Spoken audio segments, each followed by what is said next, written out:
What is going on, everybody? It's Thursday. What is happening, folks? Welcome back to the live show. Thursday night, we're in the garage, all that fun jazz, blah, blah, blah, blah, blah.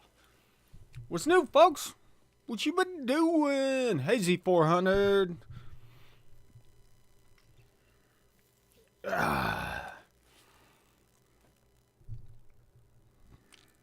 Yep. Yep. What up, Andrew? So, Friday. Last Friday. Got the Camaro running. Thing fired right up. It was the most uneventful first start ever. It just ran. Just fired up and ran. No leaks. Idled up to temp. Sat there and probably idled for 30 minutes. Fans kicked on. Just worked. So, Saturday, I decided to take it for the first drive. Even though I don't have gauges or anything like that. I'm going to run down to the gas station. Gets down to the bottom of the garage. It's got a little bit of a tip-in issue where that needs tuned. It needs tuned. I hadn't done any tuning. I just jumped in it and decided to drive it.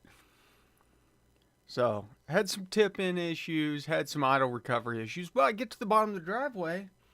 I'm like, and my driveway's like 300 foot long with a pretty steep grade on it, okay? I'm like, I should back it up to the top of the driveway, see what's going on before I try to take it up first drive. So I start to back up the driveway. I can't get it up the driveway. Well, idiot me forgot that it's got a fuel cell with a sump in it. The sump's in the rear. And going backwards up a steep incline means that there was no gas in the sump. So, suddenly it's not starting anymore. I'm like, what's up with that? So I pop the hood, look at the fuel pressure regulator, turn it on, hear the fuel pump kick on, no fuel pressure. So I spent a little while troubleshooting it down at the bottom of the driveway. The internal bypass, and the brand new Walbro fuel pump stuck open. And it was dead in the bottom of the driveway. So, to add insult to injury, since it is an 8 HP transmission, there is no mechanical linkage. You can't take it out of park. And I've got this lever that can be installed on it to basically detach the park prawl so you can roll it. And I'm like, I need to tow this up the driveway, yada, yada, yada. It took me an hour to get that installed at the bottom of the driveway to get park disengaged. Then I hooked it up to the truck and towed it up the driveway about 3 foot at a time. I towed a little bit, have to get out, adjust the wheels, towed up a little bit, adjust the wheel. It was a whole mess. Got a new fuel pump, put in it. Fired right up, drove it straight to the gas station, filled the fuel cell all the way up. And that's where we're at. I need to get to tuning, but it just worked. That went 129 60 foot. Wow. That is getting it, Mike. How'd you get started in all this tuning business? You read any books about how to do it right, engine theory, etc. Okay, so without a long story, Z400, I got started tuning whenever I was in the Air Force and was living in Alaska and was surrounded by super guys. But my stepdad has always been into cars, and I learned a lot from him. But other than that, engine theory is a great place to start. Understanding how an engine works will go a long ways. and probably, what is it?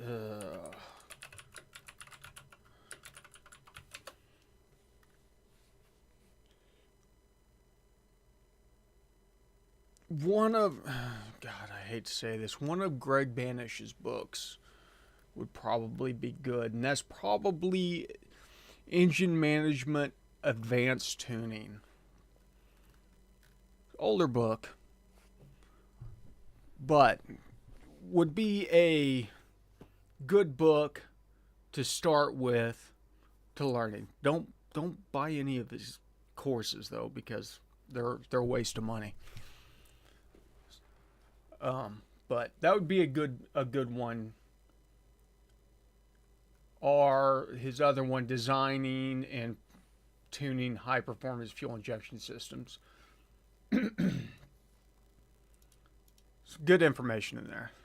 How the 8 HP drive with the controller needs some trans tuning too. So Andrew, I did enough to get the 8 HP drivable. I haven't done any trans tuning whatsoever.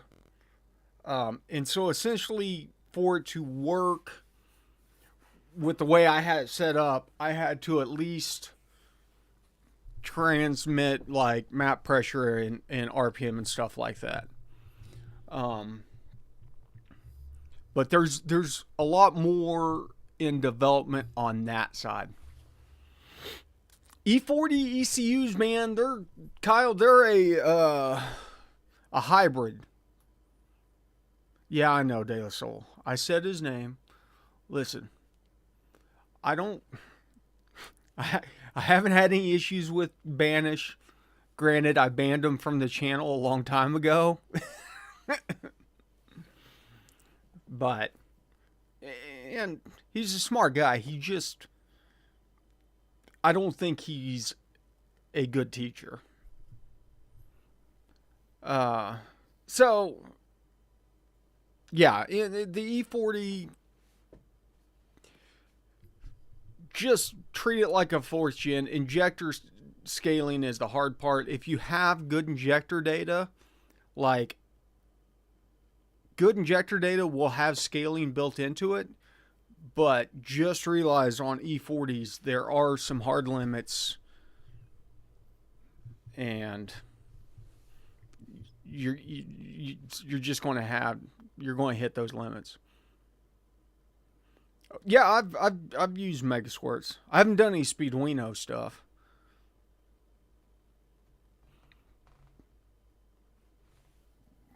Megasquirt's been around about as long as anything at this point in time.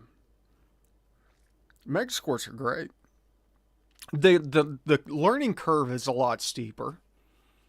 There's a lot more that you have to learn, but there is a lot more that you can learn to do some crazy stuff with them.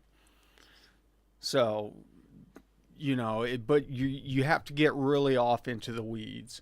My guess is if you're wanting to get into Megasquirts, I would pay for a good subscription to ChatGPT and or some large language model, I don't know, something, and just jam a bunch of information through that. Mitch, yes, 100%. 100%. Crank it over. You don't even have, just pull your fuse for your coils if you have one. Crank it over and make sure that you're building oil pressure. And you should have oil pressure like within 5 seconds. Don't be cranking it for like 20 seconds. So, literally had a buddy lose a motor this weekend. Yeah, you don't have to pull plugs to get oil pressure. It'll just crank over quicker, but you don't have to do that. But had a buddy lose an engine due to no oil pressure. I've locked an engine up due to no oil pressure. Camaro, you just missed it, man. Camaro's up and running. I made it about 300 foot before my fuel pump died. But I replaced the fuel pump and I've driven it to the gas station and back. Got a lot of tuning to do. But I'm ready. I'm ready to dive. And as I was telling them, I literally had no issues. In fact, I got the exhaust done. Got the exhaust in place.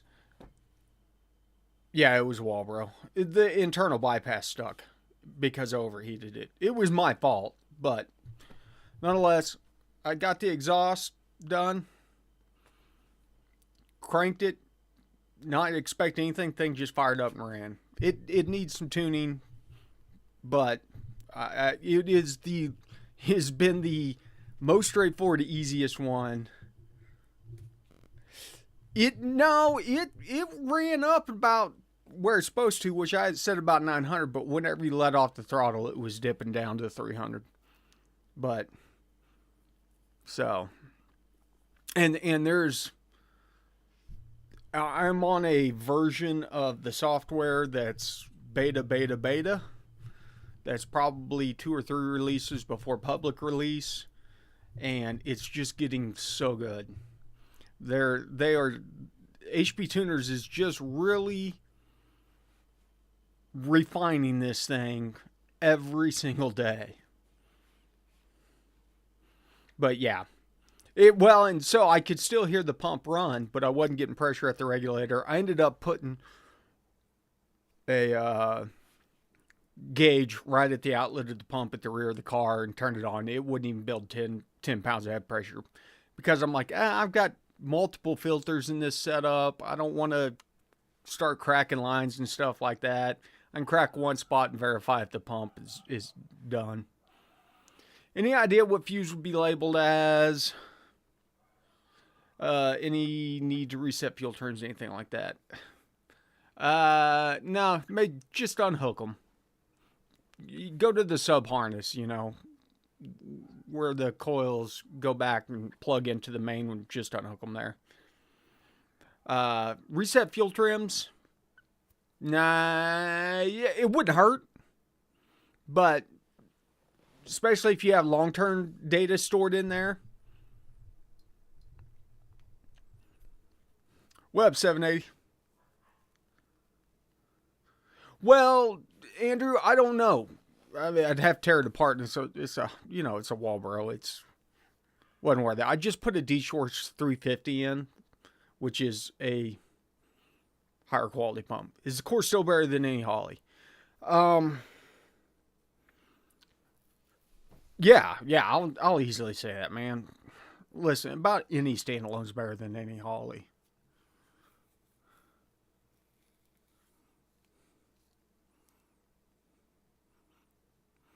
You might, Mitch, on that, you might have to go into the cranking VE from the get-go and lower it 20%. I don't know if you're on one of the tables that's just 100% across the board, drop it down to 80, but if it's fleshed out like a standard VE table, just multiply by 0.8, because you'll lose a lot of efficiency on crank. Yeah, it was a general wall. Well, I say it was a genuine Walbro. I bought it from Summit, so I would assume that is. Is it worth buying a course on standalone ECUs? Only if it's a course that pertains specifically to the one that you're doing. Core ECU have cut blip yet. I cannot either confirm nor deny that question, 780.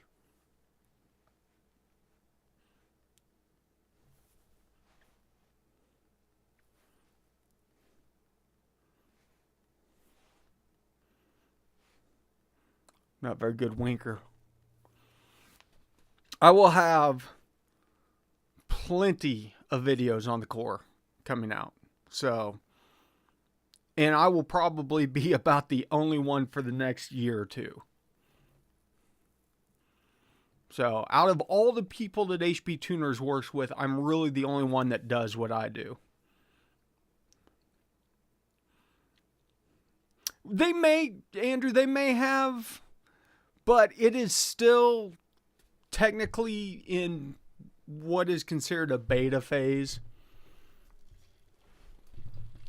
780. Yes. Not saying yes to your question, but yes, get the turbo limbic and core incoming. It just works. Man, Mega Squirt. I'd have to think. I'd have to get a completely different platform. Well, technically, I can't do Mega Squirt. I'm under contract with HP Tuners.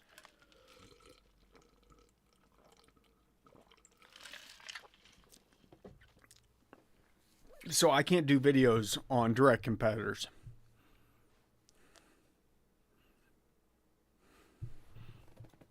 Well, thank you, person with no name.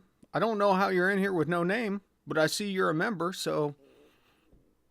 And it looks like you're holding a screwdriver. There should be tons of Mega Squirt videos out there. Now, I would probably, if I were going to do... yes, exactly. Not Goat Rope Garage. Where I could be a VTuber that does tuning on other platforms. I'd probably get more subscribers on that one because I'd make myself one of those cat girls or something. Let me teach you how to tune your car.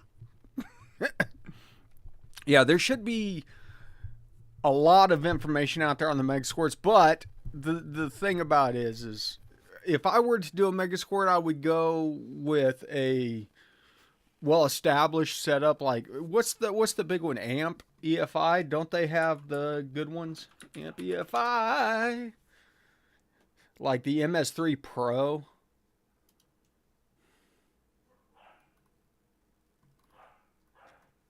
I mean, they're expensive for a Mega Squirt though, but they're really, like, they are taking the Mega Squirt platform to the next level. DIY Auto Tune, that's the other one. I like those guys a lot. Why is that not pulling up DIY Auto?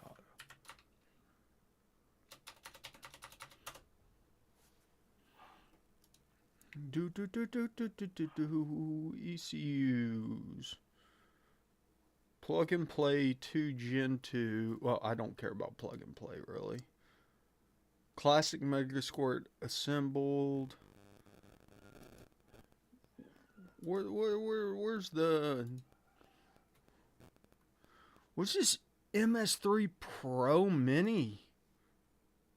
What we got going on here? We got a new, basically like a micro squirt. I've not even seen this one. And of course it was made by Amp EFI. How do you like that, Shep? Chasing my tail with knock retard on 2006 6-liter with the truck Norris cam. Increasing, decreasing timing, quieter exhaust. See, sensitized knock sensor. It's pulling 5 degrees. Is it... have you checked your static and your burst knock to make sure that your burst knock and stack knock are dialed out? Ken, great question. What do you consider the limit of stock ECU, or when would you upgrade to aftermarket and why? Okay.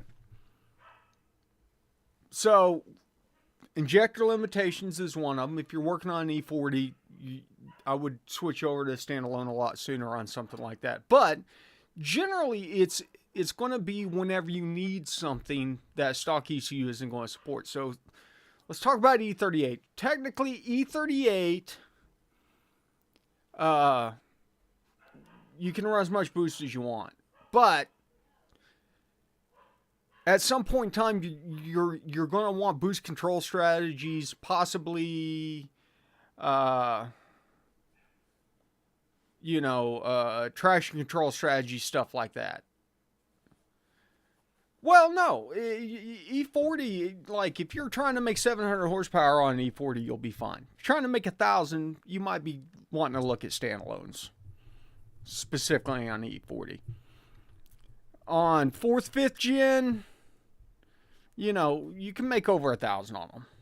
5th gen, it gets a little wonky because of direct injection. 4th gen, though, yeah, like if you got a 2009 Corvette, you can make 2,000 on that ECU, but you're going to run into things that you wish you had. And it just, at some point in time, if you look at the total amount of what you spend to make power over 1,000, what you spend on the ECU is a small chunk of that buy-in to make that kind of power. But if you're looking for 700, you'll be fine on the E40. What'd I miss here? Pros and cons of an expensive Megasquirt versus Max ECUs. Max ECU, I will say, has great support. I like the Max ECU platform. It's just another option out there.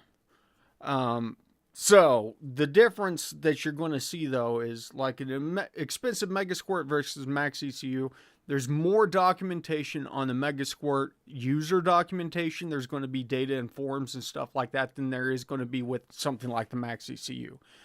But Max ECU, there are people that you can email or call with problems that they're going to be guys that are part of designing the software. You know, so one of the reasons why I went Fuel Tech on the Typhoon was the support.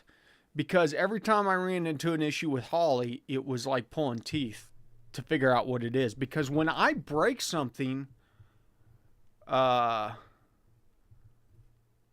break it in ways that nobody's ever seen. Well, just be aware, 780, that the Max ECU integration still goes the idea of it flashes the internal TCU, and then the Max ECU talks the internal ECU. I would go turbo Lamic because you get full control over the transmission. Dan, is there any way a Gen 4 LS3 can have spark timing 180 out? Cam and valves are in time, reluctor wheels in the correct location. No.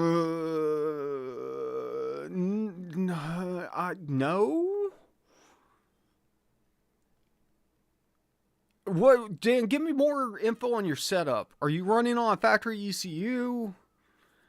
The closest that you can get to 180 out on that would be if you had the coil bank switched or something, I would think. Question, engine diagnostics, misfire tables. How exactly the values work in there? The description of the VCM editor isn't very helpful. So, all that stuff is calibrated or calculated. Misfires are calculated.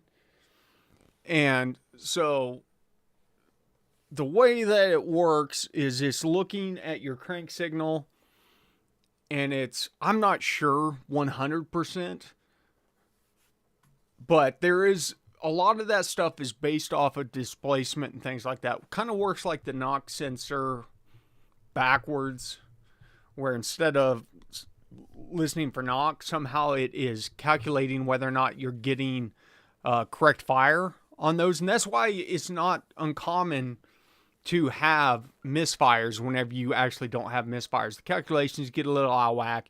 And if you're seeing a couple misfires, it's totally fine. Now, if you're looking at current or historic misfires and there's like over 50, you've got a real misfire in there. Now, I will tell you, and one of the things, yeah, Ken's right. Yeah, the ECU knows where it's at all the time. And I don't know if it's calibrating or if it's calculating based on the RPM what the time between the teeth should be. And if you have a misfire, maybe that just extends a millisecond or a microsecond longer. And it says, oh, wait a second, we should have seen, we saw some variation in there. So, but a very reputable tuner who is well known, tuned a car, ran like crap, sorry. Guy came to me. We messed with it. I could not figure out what was going on. Everything looked great. I finally went in and he killed all the misfire detection. I turned it back on and literally had a dead cylinder. And had a dead cylinder since he tuned it. Slime Cuda, 1,000%. 1,000%. There will be Hellcat forthcoming very soon. Very soon. Now that the Camaro is up and running, we're going to work through some of the tuning on it and then go from there. Do most manufacturers have basic starter maps? No. But there are ways to find basic information and ways to overcome that. That's part of learning it, though.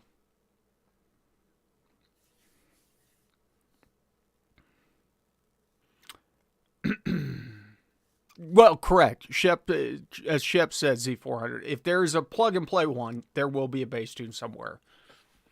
But, as said, there's other ways to find it. In that case, looking like at a 350Z tune. But if I had a tuner in my car and I went in after and it looks like it turned off dynamic air and the engine has MAF turned off, so it's an SD. If the MAF has failed, it has to be an SD. You run into this sometimes where they fail the MAF, but they still have dynamic air set low instead of high for SD, which shouldn't matter because if the MAF has failed, you're an SD. E38 ECM did DOD VVT with BTR lifters, coils, injectors, corrector. Further directions on what to change. Hold on, Dan. Let me go back and review. So, and you did dot to dot, I take it.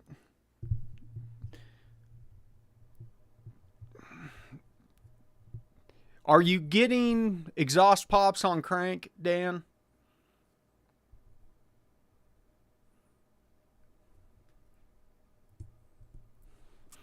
Make sure you're in advanced view. Go into the view and make sure that you're not in basic. Okay, you are getting exhaust pops, which generally indicates out of time. The only thing that I could think of, did you degree the cam?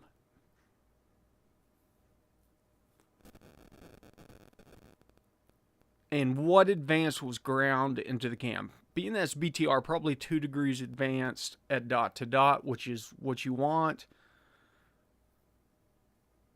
But being that you're on E38, coils injectors correct, you've already dialed back cranking, it should fire up and go. Unless the cam angle was ground wrong.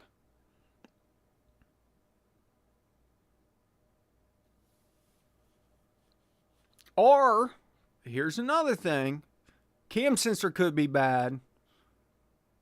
I don't know that you would get a DTC for a bad cam sensor. Check your DTCs. It may not toss it until it fires up or tries to fire up.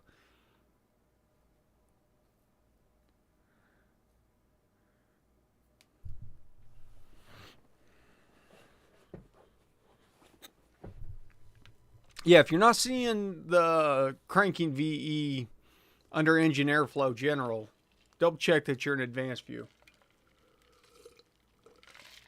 Because that table's hidden normally. Well, try and see how the traction control works.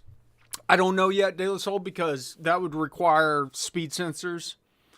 You can do basic traction control, and I'm not sure how that traction control strategy works. Okay, perfect, Mitch. So, as I said, you'll either have 1 to 2 graphics. If you're on a 4th gen, you'll be at 100% across the board, lower it to 80. If you're on a 3rd gen, it'll be an actual...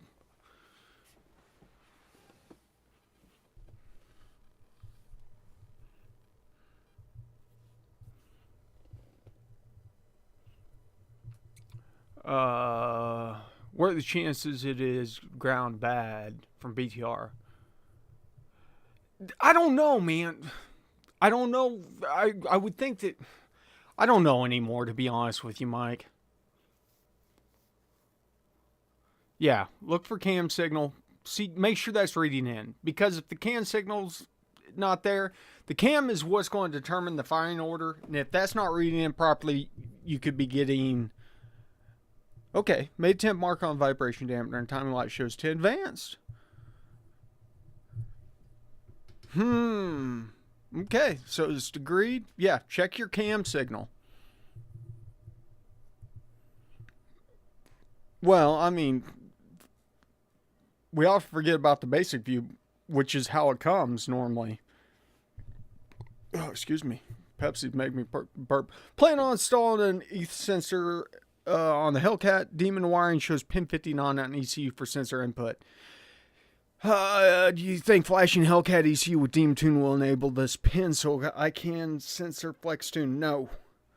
So, Slime Cuda, I believe there is somebody that has cracked this, and I believe they want like $1,000 to enable that pin, and you have to sign an NDA whenever you have them do it, saying that you will not share your tune or anything like that, so nobody else can get it.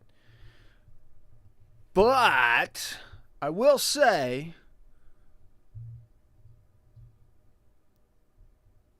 flex fuel and ferment, which you can do on the existing stuff. There's a patch for adding inferred flex fuel that uses, because you have wide bands, that uses the wide bands. It works. Now, I've ran mine for a couple thousand miles like that. Now, the only issue that I've had, and I just not had time to dive into it, is that whenever I was cruising at between 68 and 70 miles an hour in 6th gear, the closed loop would freak out and send me lean. But soon as the load changed, it would go away. It was never under load. But yeah, and that's how the Fords work, virtual flex fuel. And it works great. You know, I've ran anywhere from 15 to 65% ethanol on my Hellcat.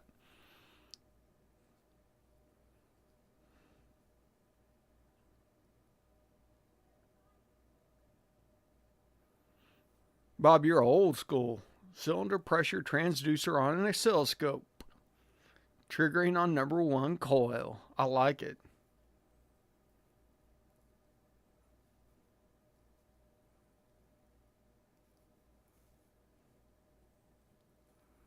How to hack jailbreak stock ECUs? You really can't. I mean, the equipment to be able to really hack these things is so expensive, like $4,000 or $5,000 for an interface. Then you're going to have to basically extract the bin on a chip.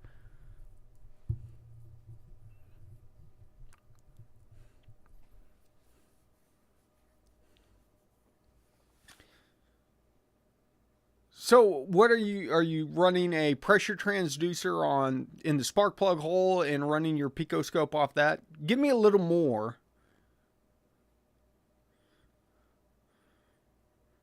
So Slime Cuda, the thing about that is installing a Demon ECU probably won't work, because all these ECUs talk to each other now, and you're not going to be able to get a Demon flash. The ECUs are the same. So the Demon ECU and the Hellcat's the same. The program on it is what's different, and you can't put a Demon program in with a Dodge tool because it doesn't have a VIN number to support that. So, and you just can't flash one in. Like you can with factory software, but it's not, because you would have to flash it as a Demon VIN, but then all the other modules in the car would not talk to the ECU. That's the pain that we deal with nowadays.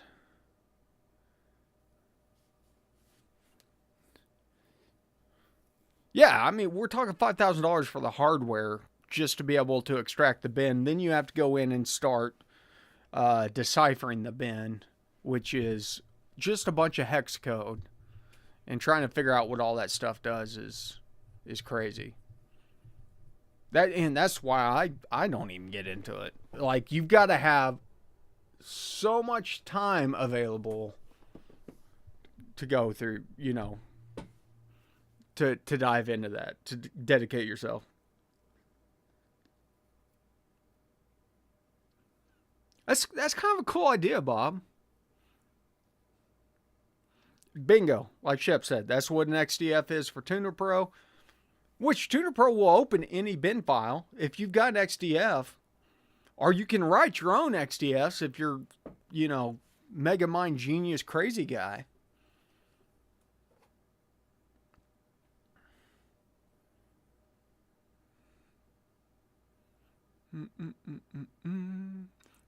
Superman 3000. Sorry, man. I'm getting weird values from my Vanos 328 XIE92 and then blah blah blah blah blah. Take is 120. Exhaust Vanos 115. Graph shows irrational idle.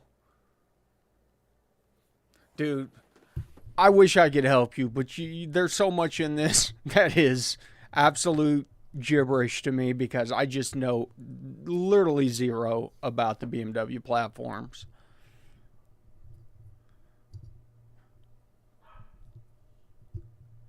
So I'm taking it's just Vanos is just the name for their variable cams, but it's a BMW, so it's going to have multiple cams. I'm sure BMW is running dual overhead cams. Both cams are adjustable.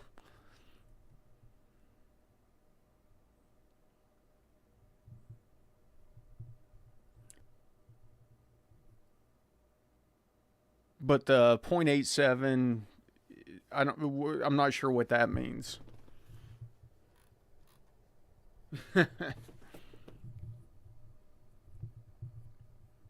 I've got probably 2 picoscopes sitting in the garage, maybe 3.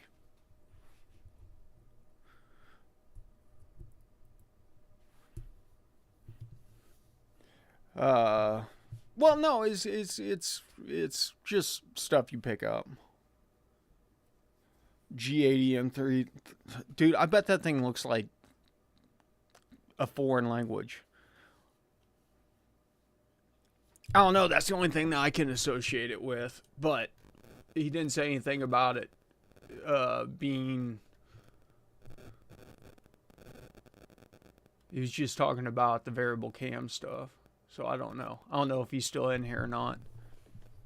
He may have jetted out whenever I didn't get to his question quick.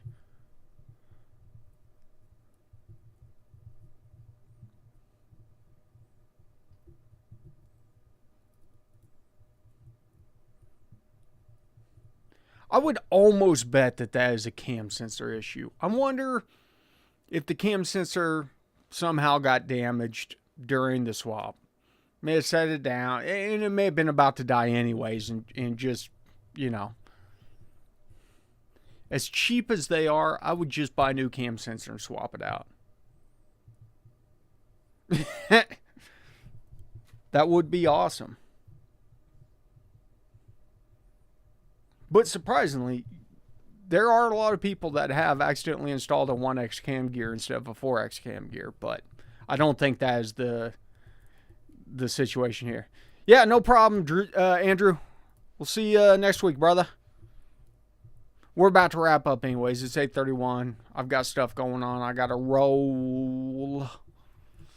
So, the cam signal. So, just a quick rundown, Z400, since you're new and you're learning. You've got a crank and a cam signal that tell you the positioning.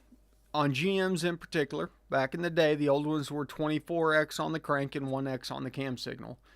And then they went to a higher resolution, which is a 58x and on the crank and a 4x. And it's actually a 60 tooth, but it's missing 2 teeth as the reference point. And then if you look at a 4X, it's got 2 longs and 1 short signal, basically. But it's looking at the low spots as the actual signal because I believe they're falling trigger. You can really get into the weeds, but between rising. Oh, just how many counts it is. 1X is a single count. 4X is a 4X count. So you'll see them called a 58X if it's a 58 count crank gear reluctor.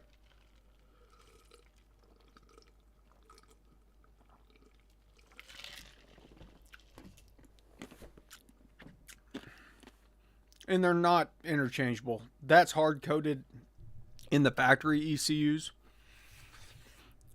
Standalone ECUs, they can change that. What up, Bernard? You snuck in right before we shut down the live stream, brother. One Australian left, another one showed up. Like 2 ships passing through the outback in the night.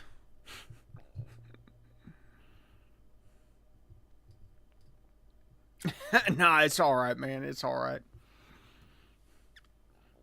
But, okay, let's wrap it up. Les Bernard has anything to say or add? I know, time flies when we're having fun. You missed the good old days, Z400, when I used to do hour-long streams. Oh, hey, Kamar. Guess what I saw yesterday? I saw actually 2 cool cars yesterday. One of them, my favorite. Saw an FDRX7. I was pretty stoked about that. Then I had to take my sister-in-law to the airport.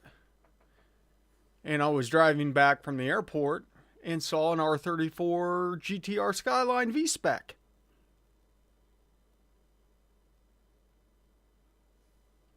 And I was like, wow, that's the first time I've seen one of those in the wild.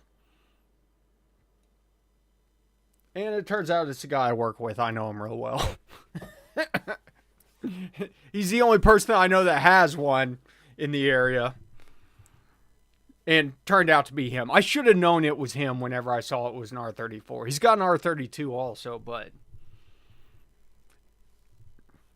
it's crazy how small those are. If you look at pictures of R34s, they look like big bulky cars, but in person they're so small. They're really small.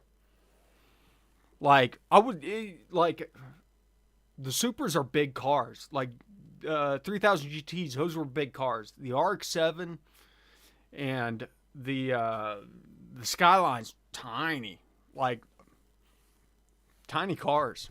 But okay, I'm gonna wrap it up. You guys know the drill. Thanks for stopping by the garage. Remember, ABT, always be tuning.